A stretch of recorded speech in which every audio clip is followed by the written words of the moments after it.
Assalamualaikum warahmatullahi wabarakatuh. Selamat pagi semuanya.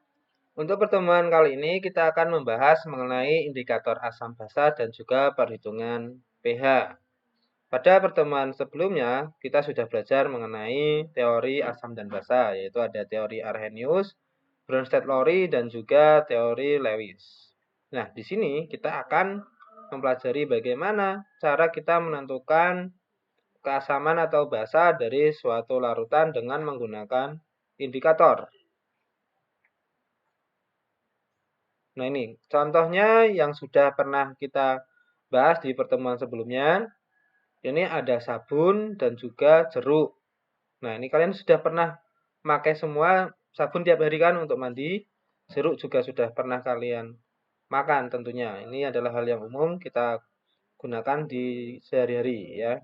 Sabun itu rasanya pahit, sedangkan jeruk itu adalah asam. Keduanya termasuk ke dalam senyawa asam dan basa. Nah, ini pertanyaannya, kira-kira bisa nggak sih kita menentukan suatu sifat asam atau basa dari suatu senyawa atau larutan dengan menggunakan suatu indikator? Nah, ini di sini contohnya adalah indikator alam. Ini kita ada beberapa hal yang bisa kita gunakan untuk menentukan apakah dia termasuk asam ataupun basa. Ada kubis ungu, bunga mawar, atau bunga sepatu, serta kunyit.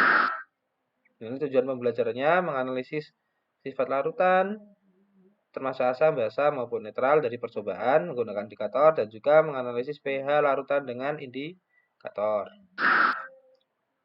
Nah, sebelumnya indikator itu apa sih? Indikator, indikasi, itu berarti dia adalah senyawa yang harus ditambahkan untuk tujuannya mengetahui kisaran pH dalam larutan tersebut. Nah, indikator asam basa adalah biasanya asam atau basa organik lemah. Ini untuk menentukan suatu senyawa itu termasuk ke dalam asam maupun basa. Nah, ini contohnya adalah indikator universal. Indikator universal ini bisa digunakan untuk menentukan pH dari 1 sampai 14 atau asam maupun basa. Berarti semua larutan bisa kita gunakan menggunakan indikator universal ini. Kemudian ada juga indikator dalam bentuk, biasanya ini adalah indikator asam basa, bentuknya larutan, diteteskan. Ini ada rentang pH-nya mulai dari 1 sampai 14. Nanti bisa kita lihat. Nah, contohnya yang pertama ada indikator phenolphthalein. Ini adalah indikator phenolphthalein. Biasanya warnanya adalah merah muda.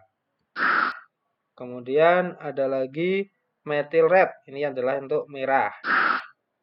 Kemudian ada methyl violet. Methyl violet ini berarti warnanya ungu antara pH 0 sampai 4. Kemudian ada juga thymol blue.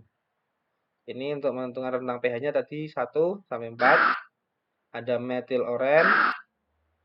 Bromosterol purple berarti ini warnanya ungu.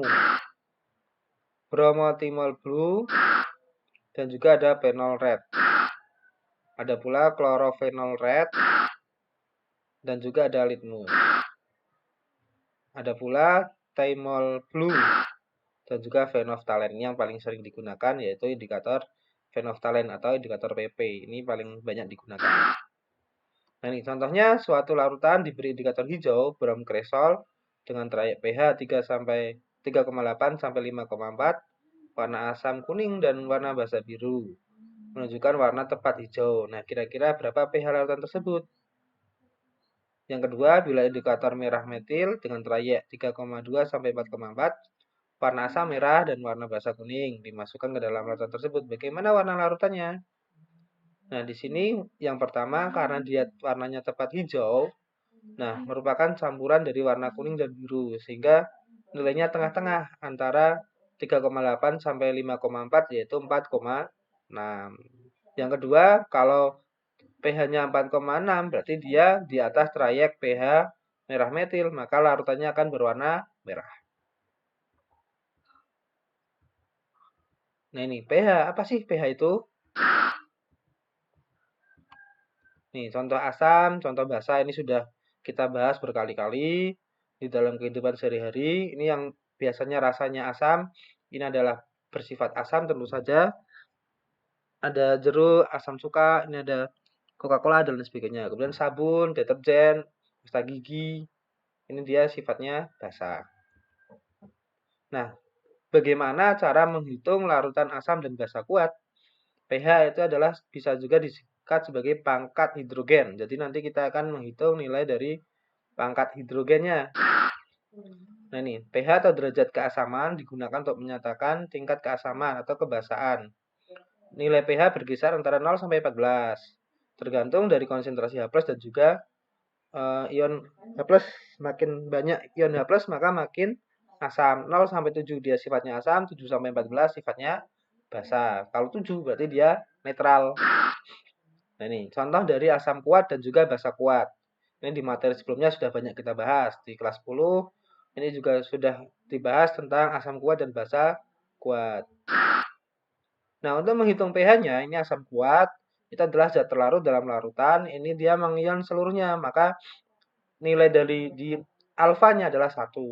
Untuk menghitung H+-nya adalah X kali H+. X di sini adalah koefisiennya, nanti jumlah H+-nya. Sedangkan pH-nya adalah min log H+. Min log nanti adalah pangkatnya, pangkat. Sedangkan basa kuat, ini nanti ion terlarutnya ini sama, derajat disosiasinya 1. Sedangkan UH-nya ini nanti adalah X kali MUH. X di sini adalah nanti valensi basa. PUH-nya min log UH min. Jangan lupa pH dari basa itu adalah 14 dikurangi PUH. Nah ini contohnya asam kuat. Ini menghitung pH dari 100 ml larutan 0,01 molar HCl. HCl-nya H plus Cl. Dia jumlah H+-nya adalah 1. Berarti 1 kali 0,01, 10 pangkat min 2. Min log dari 10 pangkat min 2. Log itu adalah pangkatnya. Pangkat dari 10. Berarti 10 di sini pangkatnya min 2. Karena min berarti pH-nya 2. Sedangkan untuk KUH ini 0,1 sama. Tadi caranya seperti asam. Bedanya ketika dicari adalah POH-nya terlebih dahulu. POH-nya ketemu min log 10 pangkat min 1 sama dengan 1.